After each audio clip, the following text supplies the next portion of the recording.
Hello, আসসালামু আলাইকুম রহমতুল্লাহি ওবারাকাতু। আমি তারেক রহমান বলতেছিলাম, বাংলাদেশ প্রধানমন্ত্রী। আপনি কে বলছেন? এই সংকটের সময় কে ফোন করলো? পেট্রোলের সংকটে বাঁচি না। কে রে ভাই তুই? নমস্কার নমস্কার। আমি মোদি দিল্লি থেকে বলছিলাম। ও, পেট্রোলের ঝামেলা তো সবারই আছে, কিন্তু আমাদের এত স্টক আছে যে বিগত 50 বছরেও শেষ হবে না। লাগবে নাকি? মোটর সাইকেল, বাইক সব কিছু দরকার হলে ঘরে ঘরে পোলাপানরা তুলে রাখবে, তাও ইন্ডিয়ার কাছে পেট্রোল নিয়ে চালাবে না। তাই বলি কি, আলগা পিরিত বাদ দেন। হাসিনা যে আপনার কাছে আছে, ওইটারে আগে পাঠাই দেন। না না, হাসিনা আর কোনোদিনও যাবে না তোমাদের এখানে। আর আমিও চাচ্ছি না যে ও আমার কাছ থেকে দূরে যাক। অনেক দিন থেকে সঙ্গে আছে, ভালোবাসা সৃষ্টি হয়ে গেছে, আর আমি চাই না ওকে ছাড়তে। আর এটা সম্ভব না, তাই অন্য কথা বলো। লজ্জা নাই, শরম নাই, একজন অপরাধীকে জায়গা দিয়েছেন আপনি। সেই হিসেবে উনি যে অপরাধ করে গেছেন, সেই অপরাধের ভাগিদারও কিন্তু আপনি। আপনি ওনাকে হেল্প করতেছেন, এটার কিন্তু শাস্তি ভোগ করতে হবে আপনাকে। ইন্ডিয়ার মানুষকে বোকা বানায় রাখছি, ইন্ডিয়ার মানুষকে ধর্ম ব্যবহার করে তাদেরকে হিপনোটাইজ করে রাখছি। আমার কথা ইশারায় চলে, আমার পুজো করে। আর সেই মানুষ আমাকে ধরবে? সেই প্রশাসন আমাকে ধরবে? চোরের 10 দিন আর গৃহস্থর 1 দিন। চুরি করতে করতে যেদিন ধরা খাবেন, সেদিন হাত পাও ধরেও কুল পাবেন না, কোনো দেশেও পালাইতে পারবেন না। উল্টা আব্বা আব্বা বলে জনগণের কাছে প্রাণ বিনিময় করতে হবে।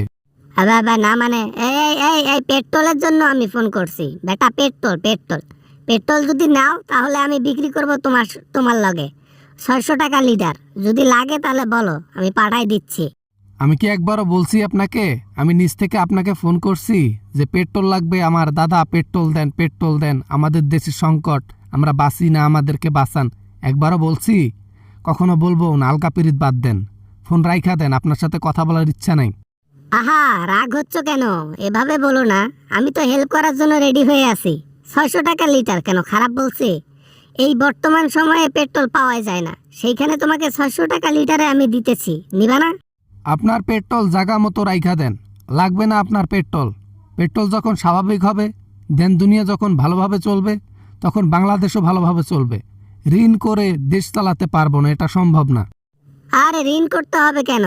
টাকা না হয় কিছুদিন পর দিও, সুদে আসলে দিও, বোঝো নাই? সমস্যা নাই। কি কন্টেনারে কি জাহাজে করে পাঠাবো সিটেঙ্গে? যদি নাও বলো, কালকে রেডি করে পাঠাই। বাংলাদেশের পাবলিক ইন্ডিয়ার সাথে সম্পর্ক থাকলে রেগে যায়, ইন্ডিয়ার কাছ থেকে কিছু নিলে রেগে যায়। সেই ইন্ডিয়া আমাদেরকে অফার দেয় পেট্রোল বিক্রি করার 600 টাকা লিটার, তাও আবার জনগণ জুতা মারবে, জুতা। কেন? আনাচে কানাচে তো বাংলাদেশে বিক্রি হইতেছে 1000 টাকা পর্যন্ত লিটার। তাহলে তোমরা 600 টাকা দিয়ে কিনে ওই 1000 টাকা বিক্রি করতে তোমাদের সমস্যা কি? জনগণ মরে মরুক, তোমাদের সমস্যা না হলে হলো। এখানে কি হাসিনা পাইলা নাকি? যা বলবা তাই শুনবে, যা বলবা তাই করতে বলবা তাই করবে। হ্যাঁ, এটা সম্ভব না, বোঝো নাই? বাংলাদেশের পাবলিক এত সহজ না।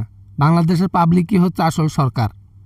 তাইলে তুমি কিসের জন্য সরকার গদিতে বসছো? ওইখান থেকে উঠে যাও, আমি হাসিনাকে পাঠাই দেই, ওই দেশ সামলাক। তোমার দ্বারা দেশ চালানো হবে না। তুমি ক্ষমতা নিয়েই যে সংকট শুরু হয়েছে। সংকটে আর একটু কষ্ট করে দিন কাটানো ভালো। ওই ঋণ করে সারা বছর তার মাসুল দিতে হবে, এইটা ভালো না। ও ঋণ করে কোনো লাভ নাই। যে ঋণ করে আমরা ঘুমাতে পারবো না, খাইতে পারবো না, উল্টা জনগণের ক্যাশ থেকে, জনগণের পকেট থেকে আমাদেরকে ঋণ শোধ করতে হবে। হাসিনা তো এমন ঋণ করে গেছে 100 বছরেও শোধ করতে পারি কিনা সন্দেহ। আর আপনি বলছেন ঋণ করে চলতে? দরকার নাই, না খেয়ে মরবো, তো আর ঋণ করবো না। বাবা না মানে, ওরে বাবা রে, এ তো দেখি মাঠে নামছে একবারে সৎভাবে। বাবা, রাখলাম।